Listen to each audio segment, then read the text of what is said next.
बिस्मिल्लाहिर्रहमानिर्रहीम। अस्सलाम वालेकुम डियर स्टूडेंट। आज हम फिज़िक्स 11 क्लास का आर्टिकल पढ़ने जा रहे हैं जिसका नेम है रॉकेट प्रोपल्शंस। स्टूडेंट, आपने बचपन में गुब्बारे के अंदर हवा भर के छोड़ा होगा और आप देखते हैं कि जैसे जिस डायरेक्शन में हवा निकलती है और गुब्बारा उसके अपोजिट डायरेक्शन में मूव करता है। सेम प्रिंसिपल, सेम कॉन्सेप्ट के ऊपर वर्क करता है रॉकेट। इसमें गैसेस मूव करती हैं डाउनवर्ड और रिएक्शन के तौर पर रॉकेट मूव करता है अपवर्ड। तो इसको हम स्टार्ट करते हैं सबसे पहले प्रिंसिपल से कि ये किस प्रिंसिपल के ऊपर वर्क करता है। तो स्टूडेंट, इसके जो वर्किंग प्रिंसिपल हैं वो 2 वर्किंग प्रिंसिपल लिए जाते हैं। नंबर 1 पर हम कहते हैं Newton third law, Newton's third law. इसका स्टूडेंट मीनिंग ये है कि गैसेस मूव करती हैं डाउनवर्ड, वो डाउनवर्ड फोर्स लगाती हैं और रिएक्शन के तौर पर रॉकेट के ऊपर फोर्स लगती है अपवर्ड। और उसके बाद दूसरा जो प्रिंसिपल है that is the law of conservation of momentum, law of conservation of momentum. जितना मोमेंटम इसमें गैसेस का होगा उतना मोमेंटम वो गेन करेगा रॉकेट। ठीक है जी। उसके बाद रॉकेट मोशन में हम बात करते हैं कि रॉकेट किस तरह से मूव करता है। इसमें पहला पॉइंट हमारी बुक में लिखा हुआ that is the very very important, और वो है इट गेन। जैसे जैसे एयर डाउनवर्ड निकलती है तो इट गेन करता है, it gain more and more momentum. उसकी 2 रीजन हैं मोमेंटम गेन करने के स्टूडेंट, 2 रीजन हैं। नंबर 1 पर इसकी रीजन ये है कि जैसे जैसे इसका फ्यूल बर्न होता है उसका मैस डिक्रीज करता है। एक तो उसका मैस डिक्रीज करता है और दूसरा नंबर ये है कि जैसे जैसे मूव करेगा अपवर्ड उसकी वैल्यू ऑफ जी डिक्रीज होगी, क्योंकि ज़मीन की उसके ऊपर फोर्स डिक्रीज करेगी और अपवर्ड उतना तेज़ी के साथ वो मूव करेगा। वैल्यू ऑफ जी डिक्रीज करती है और उसका मैस डिक्रीज करता है। अब इस पॉइंट के ऊपर बच्चे अक्सर कंफ्यूज होते हैं कि जब मैस उसका कम हो रहा है तो फिर मोमेंटम कैसे गेन कर रहा है। मोमेंटम स्टूडेंट डिपेंड करता है 2 चीज़ों के ऊपर, एक मैस के ऊपर और एक वेलोसिटी के ऊपर।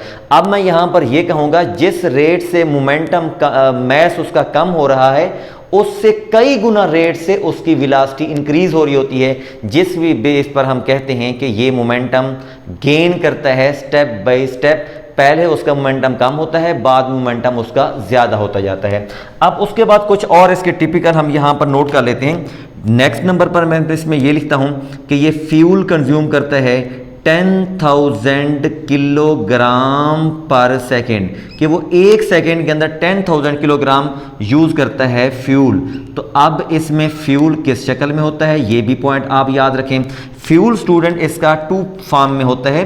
नंबर 1 लिक्विड की फॉर्म में होता है और नंबर 2 गैसेस की फॉर्म में होता है। लिक्विड और गैस की फॉर्म में ये फ्यूल यूज करते हैं। उसके बाद एक और इसके टिपिकल यूज करेंगे, इसका जो 80%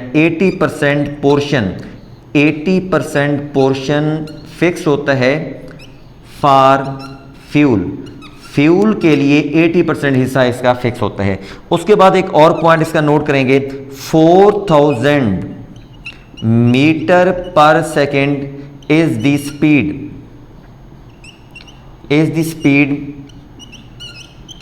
ऑफ एयर। यानी एयर इस स्पीड के साथ टिपिकली मूव करती है डाउनवर्ड और उसके अंदर मोमेंटम होता है और इस रिएक्शन के तौर पर वो रॉकेट मूव करता है अपवर्ड। उसके बाद एक और मैंने यहां पर लिखा है मल्टी स्टेजेस। मल्टी स्टेजेस का स्टूडेंट मीनिंग ये होता है कि यहां तो मैंने एक टिपिकल सिंपल सी डायग्राम बनी हुई है, लेकिन स्टार्ट के अंदर इसकी गैसेस पॉइंट जो हैं वो तेजी बहुत सारे होते हैं स्टार्ट में जो इसके साथ अटैच होते हैं, और जैसे जैसे वो बर्न होते जाते हैं और हाइट गेन करता जाता है, जैसे जैसे इसका लोअर पोर्शन जो है इसके अंदर जो फ्यूल खत्म होता जाता है वो वाला पोर्शन इसका डिटैच हो जाता है, उससे अलहदा हो जाता है। तो इसको मैं लिखूंगा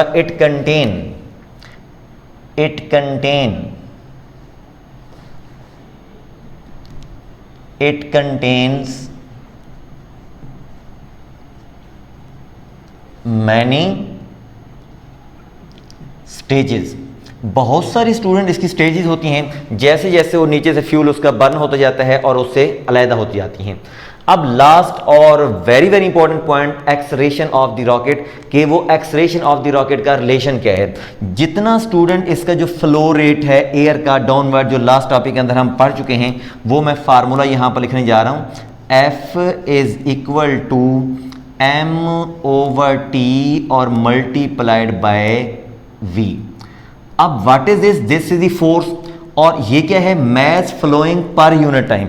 जो गैसेस स्टूडेंट डाउनवर्ड मूव कर रही हैं पर यूनिट टाइम में, और ये टर्म ये है what is V, V is the speed of the air, ये एयर की स्पीड है, और इसको मैं नेम दे दूंगा, this is the mess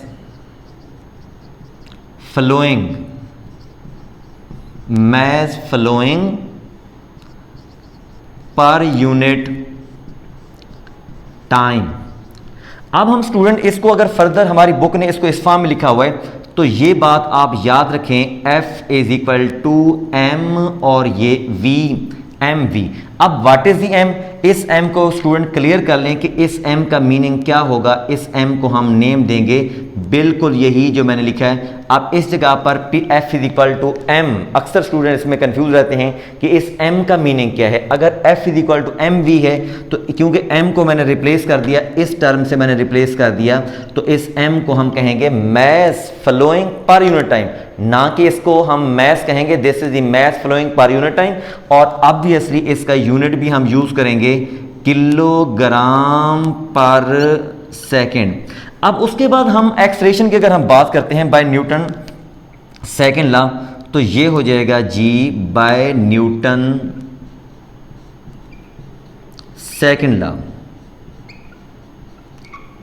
Newton second law के मुताबिक अगर हम इसको लिखते हैं कि this is equal to m और उसके बाद a इज इक्वल टू ये m और उसके बाद v। अब a को अगर हम मजीद सेपरेट करते हैं तो एक आ जाएगा a is equal to m और ये v और डिवाइडेड बाय कैपिटल M। अब ये student equation very very important है, और अक्सर एग्जाम के अंदर ये क्वेश्चन आता है कि ये इक्वेशन ऑफ द रॉकेट है फॉर द एक्सलेरेशन, और इसमें जो m है समाल, इसका यूनिट बताएं। अक्सर स्टूडेंट ये समझते हैं कि this m contain unit kilogram, लेकिन ऐसा नहीं है। तो इसमें a किस चीज़ को रिप्रेजेंट कर रहा है, a is the acceleration, acceleration of rocket, ये एक्सलेरेशन ऑफ द रॉकेट है। ओके, नेक्स्ट नंबर पर m, this is a very important, ये है mass of air flowing, mass of air flowing in unit time, mass of air flowing in unit time. और उसके बाद next number पर small v, speed of air, speed of air, और capital M stand for this is the mass of rocket. अब इसका student meaning ये हुआ, अब आप इस फार्मूले के ऊपर गौर करें कि जैसे जैसे रॉकेट का mass step by step fuel के बर्न होने से कम होता जाएगा, रॉकेट उतना तेजी के साथ एक्सलेरेशन जो है वो गेन करता जाएगा। अब उसके बाद व्हाट इज दिस, इसको हम कहेंगे कि this is the mass flowing per unit time. Again मैं आपको लास्ट में आपको फिर मैं बता दूं, इसका यूनिट होगा किलोग्राम पर सेकेंड।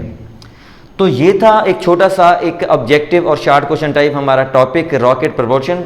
आई होप सो आपको ये तमाम चीज़ें क्लियर हो गई होंगी। फिर भी अगर आपको कन्फ्यूजन है तो कमेंट सेक्शन में आप लाजमी हमें टेक्स्ट कर सकते हैं।